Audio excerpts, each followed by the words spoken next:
It's my feel-good breakfast show.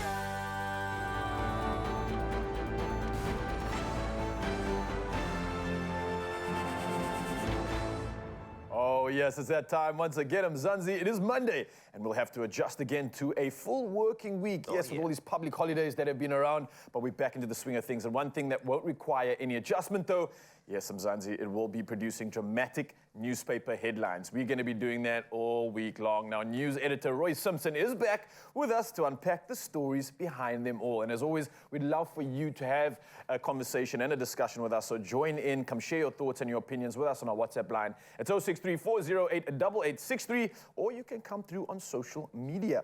Now, let's say good morning, Roy. How are we doing? Morning, lekker, thank you. Yeah, Good to have you. Very good to see you. yeah. But we have to unpack some things. Yes, let us I get feel like into it. like you almost need to introduce it like a proper, like a Hollywood drama, you Yeah, know, it like, needs a like proper intro. sands through the hourglass. So are the days of our Tabo besters.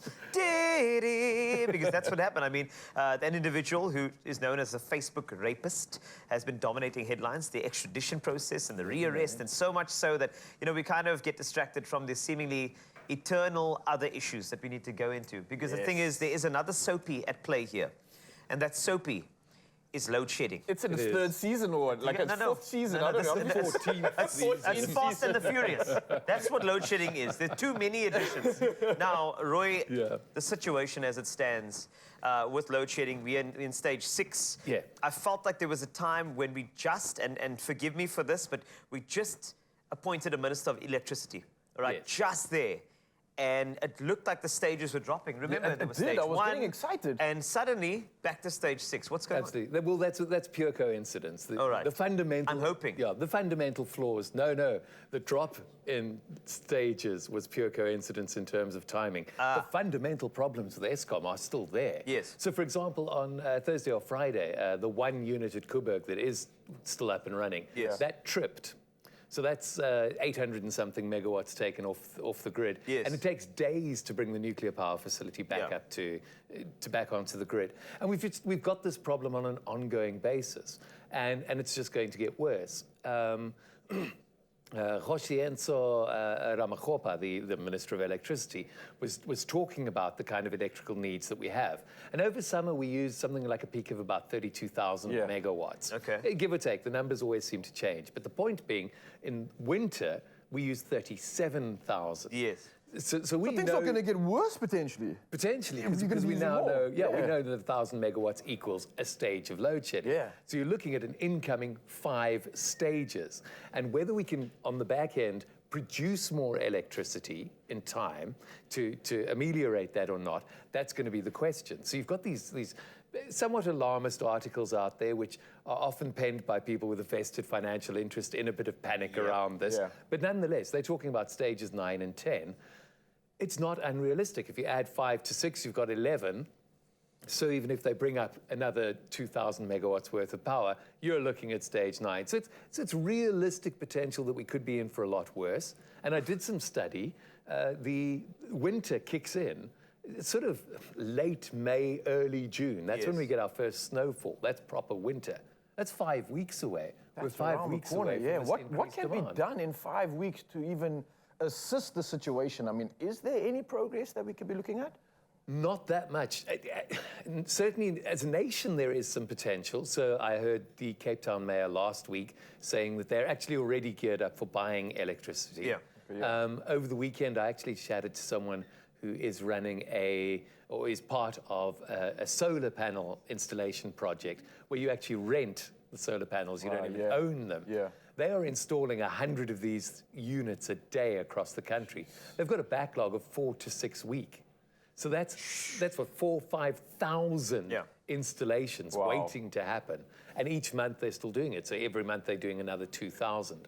Now each of those would take 15 kilowatt hours, 15 electric units off the demand side of things. Correct, yeah. So that is happening. There is progress Just need happening. a good couple We're thousands buying and more. thousands We're more losing. that happen. Yeah, but Eskom itself and government itself, no. In fact, no. There seems to be a conflict in government about control of this process. Yeah, and load shedding seems to be the venom infecting South Africa at the moment. So speaking of venom, I don't know if you did it on purpose or not, What but do you hey, find? that's quite a pertinent comment because clearly I've been hearing the rumors, and I don't know if you have as well, Roy. There's this discussion about snake anti-venom, anti-venom in general just being an issue, and rumors going around the fact that it's not and no longer being produced at all because of load shedding. Is there correlation here? Is that the reason why? Well, firstly, let's establish, yes, it's true that there is a shortage of anti-venom. And anti-venom is generally specific to the snake species. It's actually made from the venom of the snake. Yes. There is a polyvalent variant which covers 10 of the most common snakes. But the thing is that this is made and it's packaged for specific snakes. So some guy on Thursday in Cape Town got bitten by a Cape cobra, which is not that uncommon a thing. There are about 3,500 snake bites a year in South Africa. Yeah, we've got stacks here as well. So, you know, that's sort of 10 a day-ish. And this guy got bitten, and they tried to find anti-venom for him, and they couldn't find any. There's literally no supply. So it's not a question of they couldn't get it to him in time. They couldn't find any. And there have been warnings about this from the Snake Bite Institute. We have a Snake Bite Institute. Oh, wow, okay. They've been warning about this for 6 to 8 months already. I saw an article in the Farmers Weekly a month ago, News 24 in January. There's been discussion around this. So there's this massive shortage of snake antivenom in the country. We don't have many deaths from it because we usually have good supply. Now, those from the National Health Laboratory Services who are responsible for making this are saying that it's load shedding. And yet, if it's been such a long lag time, you start to wonder, is that really the case, or is this a planning issue? And we're getting poor communication. We're getting that sort of Soviet-style disjunctive communication out as well. You've got Health Minister Joe Partler saying, oh, they're monitoring the situation, they're checking on things. You've got the spokesperson from the Health Laboratory Services going, we're producing more of it, and yet there isn't any. Is it? Yeah. So that the story about load shedding, no, I'm not so sure about that part. But the lack of snake antivenom, yeah, that's true. And is it going to be that we just hear this excuse of load shedding be blanketed around anything that doesn't have any production? But let us find out more in just a bit. Roy's not going anywhere. We're going to carry on diving into some great conversation and find out what's making the headlines. It's my feel-good breakfast show.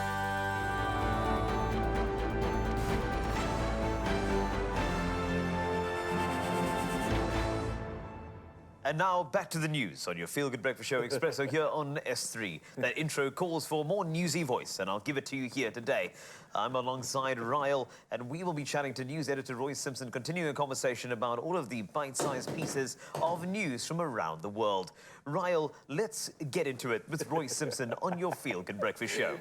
Thank you so much for that voice. Pertinent stuff indeed. Now, back to the main headline for this session. Mzansi, now, one of those headlines that's been on a long haul, and excuse the pun, is bus company Intercape and their plans on suing Police Minister Becky Cele over the ongoing attacks on buses. Now, Roy, this is something that I got wind of years ago. Are we still there? Are you serious to tell me that nothing has changed? Are the attacks on buses, on bus drivers, is that still going on? The attacks on the bus go round and round. Yeah, you've it got to be hasn't joking, stopped. man, yeah. I thought I'd pick up some of your energy on Well that one. done, there. Appreciate that. That's a 10. That's a 10 out of 10. You're right. I mean, we're looking at 3-4 years that this thing has been going on. It picked up quite substantially sort of in 21, 22. Yes. As we were going through that. Got very violent, to be very honest, yeah. So you're looking at stone throwing. You're looking at buses being shot at. Yeah. Actual bus drivers being shot with guns. A lot of the violence itself is happening in the Eastern Cape. Some of it's also happening in the Western Cape, because, of course, Intercape's running Western Cape to Eastern Cape, and it's particularly over those big holidays, the Easter holiday and the Christmas holidays, that this comes into play. And what Intercape has been saying is that the taxi industry in the Eastern Cape is basically mounting a campaign of violence to extort them out of being competition for commuter transport.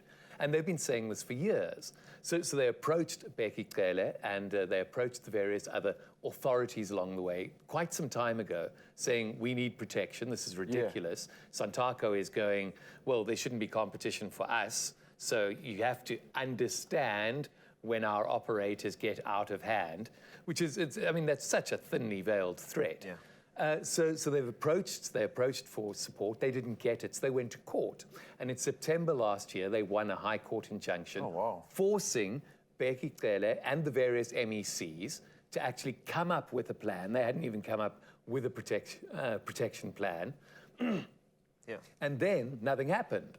So in December, they went to the Makanda High Court and they got a court order again to implement the plan within 20 days. But then Transport Minister at the time, Fikile Mbalula, he appealed that. So they went into this past holiday season without any plan in place, without any implementation. And of course, there were 14 attacks on buses. So Raul, yeah, absolutely right. It's just carrying on, and there seems to be a complete lack of action from government. Yeah, because the picture this is painting to me is almost to say that we are endorsing this kind of behavior. We're endorsing violence to be acted out when there's an altercation. And at the same time, how come we have to go to the extent of needing a court order to get someone to just do their job? Absolutely. This is your basic prerequisite. Like, just do your job. We're not asking you to jump through hoops here. No. Why do we need to go to court, all the way to a high court, to just get you to do your job? That's it a makes fair me think question. there's something else going on here. Clearly, like, is this something that's even being supported potentially? Because if you're not on the other end of it, what are you actually doing? Well, politically, there seems to be a lack of political will to challenge the taxi industry. Yeah. So when Santako was saying things like this, you had the MEC for transport in the Eastern Cape telling Intercape, look, be wise, stay out of those towns, and in fact sit and negotiate with Santako and come to an agreement. There has to be a solution. You guys need to forge a solution because you need to understand their position.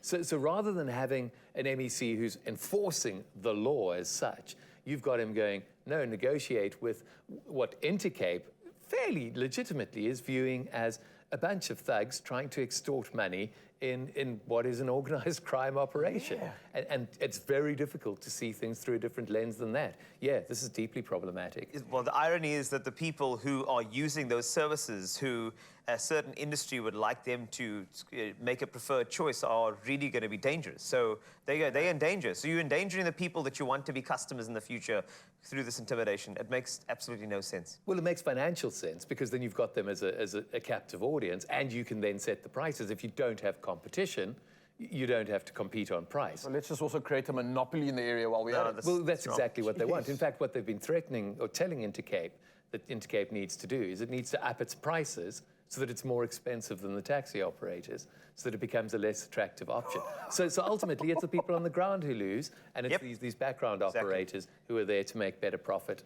Yeah. It's all about power. It really is. And it's very, very sad. And as Raul mentioned, I mean, people need to do their jobs and not get a High Court interdict to get that to happen. But we do have another story that we have to jump into a little later with Roy Simpson. I've never thought I'd ever be able to say this, but the post office in danger of being liquidated. What? I never thought that would be a thing, but of course it is. We'll delve into that a little later. But let's get into the kitchen. It's my feel-good breakfast show.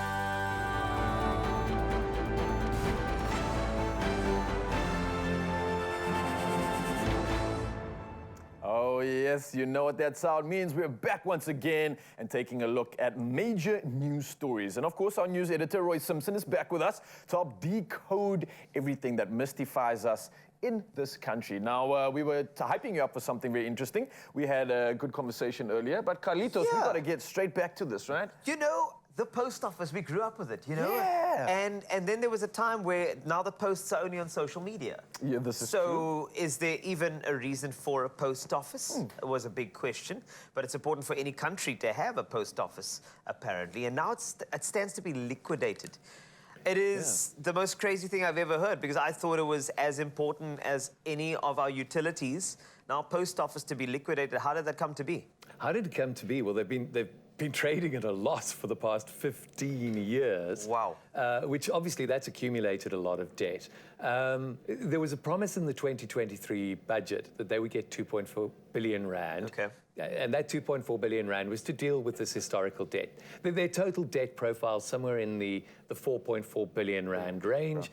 In terms of the assets that they own, mostly property, they've got about 2.8 billion rather, that they could, if they sold off all their assets, have. So theoretically, there's enough, especially with this 2.4 billion bailout, to cover everything that they need. But as soon as their creditors got a whiff of the fact that there's this 2.5 billion rand coming up, they started filing so that they could get their share of that money. And it's mostly landlords. It's mostly these actual post offices owe back rent from sort of, you know, when we were still using pounds. They owe so much back rent that this is where the debt is built up. And these creditors have come forward. They've gone to the courts and said, we want our money. There's money available. We want our share. And the process of that is potentially liquidation, which means them going bankrupt, really. So what would that mean for us as South Africans? Does it mean like post-shedding is going to be another option? You know what I mean? Are we due for like level 2, no mail today, guys? Like, what does it mean? Well, yeah, I mean, we can't really afford to lose the post office as such. Certainly for people who are in urban areas, the post office is now mostly irrelevant, except as a pickup point for your grants, your SASSA grants. Yes. And there's 7 million South Africans who collect their grants at post offices. Oh, wow. A lot of those are also in the rural areas where the post office is also still an important communication tool, where you don't have the ubiquitous internet rollout. You don't have people on email and social media and things. So they still use the post office. But those aren't profitable places. Okay. So the profit centers, the transport of packages and things like that, you've got the international players in, you've got the courier companies in, and the post office is being left with the stuff that doesn't make money. So they've accumulated this debt. And just in the headlines this morning, we heard Mondli Gungubele promising the government is not going to let the post office fall apart. But then it's one of those things where the reality on the ground is they owe more than they're worth. And I'm not sure, the only thing they can do is keep bailing it out, keep throwing money at it, which is not a comfortable situation. But I see the private sector snarling at that, thinking, you know what? There's a lot of real estate here. Can we not swoop in? But, I mean, that's a story for another day, certainly. It is, yeah. And it's something that still makes me think about who's going to care about the person at the bottom, who's going to care about those areas that you speak about. One area that I also wanted to chat to you about, Roy, because we've got so much headline action to talk about, is we've got some leaks that have come through. A big leak that I see, secret documents in the United States, man. And so much so that they've actually been able to assess that the US has potentially been spying on the United Nations Secretary General. Is this legit? This is like real espionage warfare vibes going on. What's happening here? Is this real? Oh, Totes, absolutely. This is, look, it shouldn't be a surprise that the United States is spying on anyone. They spy on their own citizens. Like just everybody gets surveilled by them. We know that from Edward Snowden. And they also have a history of spying on the United Nations. In the run-up, 2003, in the run-up to the Iraq War, they were bussed with actual bugging devices in the United Nations building. Remember, it's in New York, so it's a little easy for them to get access. The room was bugged. 2010, you're still looking at the Iraq War. At that point, Ban Ki-moon was the UN Secretary General, and it was discovered that proper 007 stuff.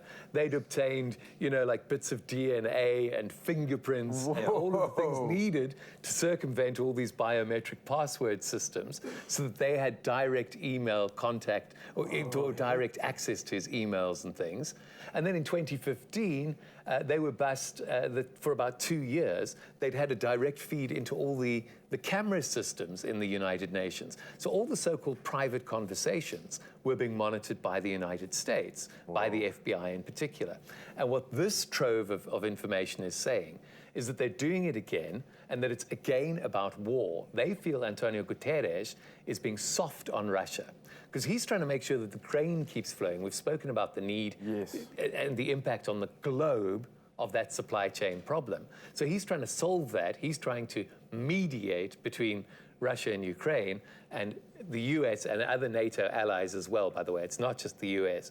They feel he's being too soft on Russia, and so they're trying to get into his head, get into his emails, and understand exactly what's happening. And what this reveals is they're actually privy to private discussions. So yeah.